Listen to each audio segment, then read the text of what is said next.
Hello friends, welcome back to my channel. તો આજે આપણે બનાવીશું ખાવામાં ખૂબ જ ટેસ્ટી લાગે એવા આલુ પરાઠા।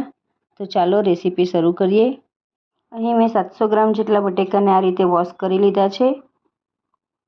હવે આપણે બધા બટેકાની અંદર આ રીતે વચ્ચેથી કટ લગાવીને કુકરની અંદર એડ કરી દઈશું।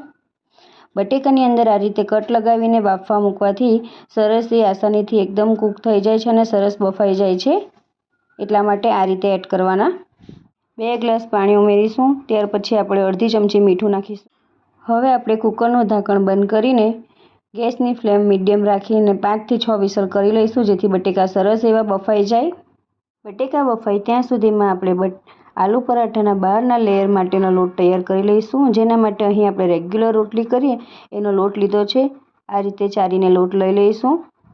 લોટની અંદર આપણે 2 મોટી ચમચી જેટલું તેલ એડ કરીશું મોણ માટે। અડધી ચમચી આપણે મીઠું એડ કરવાનું છે। લોટની અંદર તેલ અને મીઠું એડ કર્યા પછી સરખી રીતે મિક્સ કરીને આ રીતે થોડું થોડું પાણી એડ કરતા જઈને આપણે લોટ બાંધી લઈશું। રોટલીથી થોડો કડક અને ભાખરીથી થોડો નરમ એવો લોટ બાંધવાનો છે, જેથી પાટલી પર ચોંટે નહીં। તો આ રીતનો આપણે લોટ બાંધી લેવાનો છે। ત્યાર પછી આપણે એની ઉપર થોડું અડધી ચમચીથી ઓછું તેલ લગાવી ફરીથી મસળી લઈશું લોટને આ રીતે બંધ કરી રહેવા દઈશું ત્યાં સુધીમાં આપણે બટેકા બફાઈ ગયા એ જોઈ લઈએ। મીડિયમ ફ્લેમ પર 5 વિસલ કરી લીધા પછી તમે જોઈ શકો છો આપણા બટેકા સરસ એવા બફાઈ ગયા છે। તો ઠંડા પડી જાય ત્યાર પછી આપણે એની છાલ ઉતારી લઈશું। બટેકા ઠંડા થઈ ગયા છે। હવે આપણે બધા બટેકાની આ રીતે છાલ ઉતારીને લઈ લઈશું। આ રીતે આપણે બધા બટેકાને છાલ ઉતારીને લઈ લેવાના છે। બધા બટેકાને છાલ ઉતારી લીધા પછી આપણે આ રીતે પાઉંભાજીના મેચરના મદદથી બધા બટેકાને સરખી રીતે મેચ કરી લઈશું, જેથી વણતી વખતે આપણને બટેકા આખા ના લાગે। એટલા માટે આ રીતે બધા બટેકાને મેચ કરી લેવાના છે, જેથી મસાલો એકદમ સરસ બને। મેચ કરી લીધા પછી 1 ચમચી ધાણા જીરું પાવડર એડ કરીશું। ત્યાર પછી અડધી ચમચી ગરમ મસાલો એડ કરવાનો છે। 1 ચમચી ખાંડ એડ કરીશું। થોડા લીલા ધાણા કાપીને એડ કરીશું। 1 લીંબુનો રસ એડ કરીશું। 1 ચમચી વરિયાળી એડ કરીશું। 1 ચમચી આદુ મરચાં અને લસણની પેસ્ટ એડ કરીશું। મસાલો થોડો ચડિયાતો રાખવાનો। સ્વાદ અનુસાર મીઠું એડ કરીશું। આપણે મસાલાની અંદર 1 ચમચી આપણે સફેદ તલ એડ કરીશું। બધા મસાલા એડ કર્યા પછી આપણે મસાલાનો વઘાર માટે અહીં 1 ચમચી તેલને મેં ગરમ થવા માટે મૂકી દીધું છે। તેલ સરસ ગરમ થઈ ગયું છે। અડધી ચમચીથી ઓછી એટલે આપણે રાઈ નાખીશું। રાઈ સરસ એવી ફૂટી જાય ત્યાર પછી આપણે અડધી ચમચીથી ઓછું એટલું જીરું એડ કરીશું। જીરું થોડું લાઇટ બ્રાઉન થાય ત્યાર પછી આપણે થોડી હિંગ એડ કરવાની। ગેસની ફ્લેમ બંધ કરી દઈશું અને અડધી ચમચીથી ઓછી આપણે હળદર એડ કરીશું। ત્યાર પછી કળી લીંબુ આ મસાલાની ઉપર આપણે હવે વઘાર રેડીશું। આ રીતે વઘાર રેડી દીધા પછી આપણે આ રીતે ચમચીની મદદથી મસાલાને બટેકાની અંદર મિક્સ કરીશું। શરૂઆતમાં ગરમ હોય છે એટલે આ રીતે ચમચીના મદદથી મિક્સ કરી લઈશું। ત્યાર પછી આપણે હાથથી બધા મસાલાને સરખી રીતે બટેકાની અંદર મિક્સ કરી લેવાનું।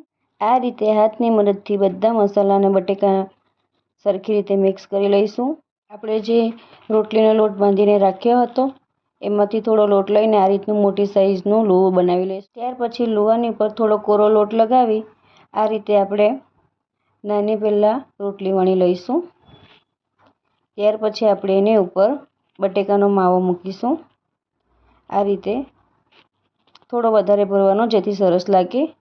આ રીતે હાથથી થોડું પ્રેસ કરીને ફરી પાછું આપણે લુવું બનાવી લઈશું। સ્ટફિંગ ભરીને ફરી લુવું આ રીતે બનાવી લેવાનું છે।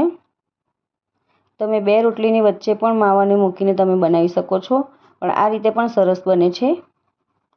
થોડું હાથથી દબાવીને લુવું રેડી કરી લઈશું। ત્યાર પછી આપણે લોટની અંદર કોટ કરી લઈશું સ્ટફિંગ ભરીને। ત્યાર પછી બંને સાઈડ આ રીતે કોરો લોટ લગાવી દીધા પછી આપણે એકદમ હલકા હાથે પરાઠાને વણી લઈશું।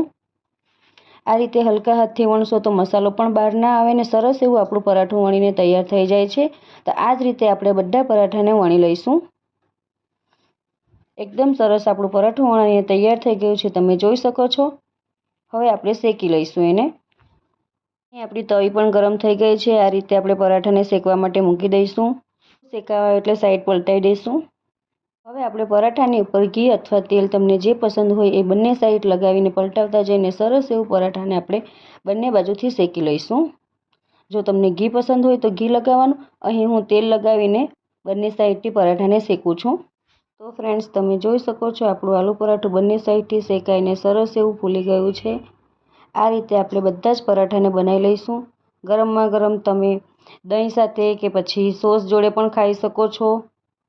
બહુ જ ટેસ્ટી લાગે છે. થોડા તીખા અને ચટપટા બનાવવાના, જેથી ખાવાની ખૂબ જ મજા આવે. આ રીતે તમે પણ એકવાર આલુ પરાઠા જરૂરથી ટ્રાય કરજો. ખાવામાં ખૂબ જ ટેસ્ટી લાગે છે.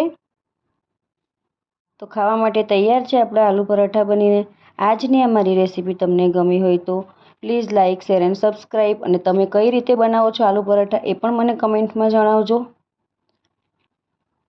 Thank you for watching. ફરી મળીશું એક નવા વિડીયો સાથે. બાય.